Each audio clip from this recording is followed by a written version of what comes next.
اتنا کہہ کر کے رک گئے تھے، ان کو آگے کا مصرع نہیں آ رہا تھا۔ میرے آقا نے کہا بوسیری آدھا تمہاری طرف سے آدھا میری طرف سے، علی حبیبک خیر الخلق کلہم۔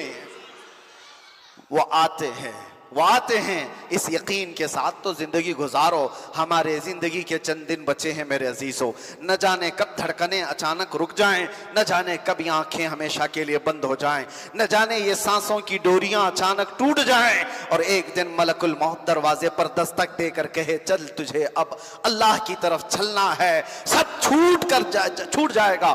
یہ عیاشیاں، یہ رعنائیاں، یہ رنگینیاں جس کو دیکھنے کے لیے آج نوجوان بے قرار ہے، وہ ننگی تصویریں دیکھ کر کے جنہوں نے اپنے اخلاق کو تباہ کیا ہے، تمہیں سوائے زخم کے اور کچھ نہیں دیں گے۔ ان گناہوں کی لذت کو تم محسوس کرتے ہو آج؟ یہ کھجلی کی طرح ہے، کھجانے کے وقت اچھا لگتا ہے، چھوڑنے کے بعد زخم ہو جاتا ہے۔ آؤ مصطفیٰ کریم صلی اللہ علیہ وسلم کے اس دربار میں، یہاں پر جو محبت مصطفیٰ میں زخم بھی کھاتا ہے تو وہ علاج کرانے کی فکر بھی نہیں رکھتا۔ اسی لیے بریلی کا امام کہتا ہے جس کو ہو درد کا مزہ،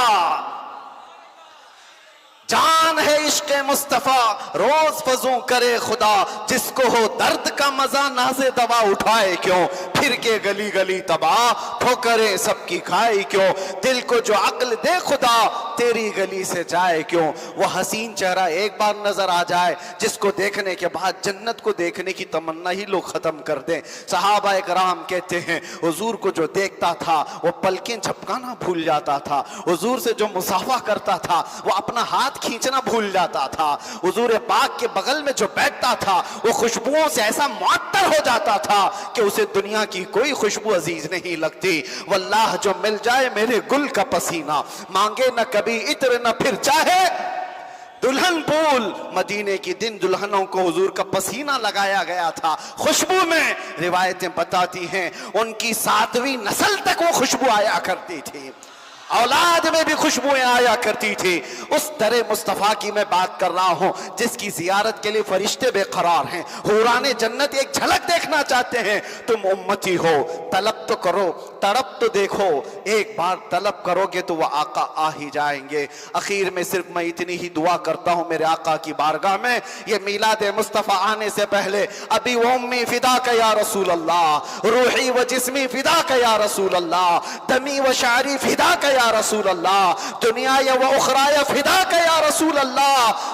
آپ کے دربار میں آقا صرف اتنی تمنا ہے، صرف اتنی تمنا ہے، چمک تجھ سے پاتے ہیں سب پانے والے، میرا دل بھی چمکا دے، میرا دل بھی چمکا دے، میرا دل بھی چمکا دے، چمکانے والے برستا نہیں دیکھ کر ابر رحمت، بدوں پر بھی برسا دے۔ میں مجرم ہوں آقا مجھے ساتھ لے لو، میں مجرم ہوں آقا مجھے ساتھ لے لو، کہ رستے میں ہیں جا بجا تھانے والے، چمک تجھ سے پاتے ہیں سب پانے والے، میرا دل بھی چمکا دے چمکانے والے۔ لبیک یا رسول اللہ، لبیک یا رسول اللہ۔ وآخر دعوانا الحمدللہ رب العالمین۔ صلاۃ و سلام پر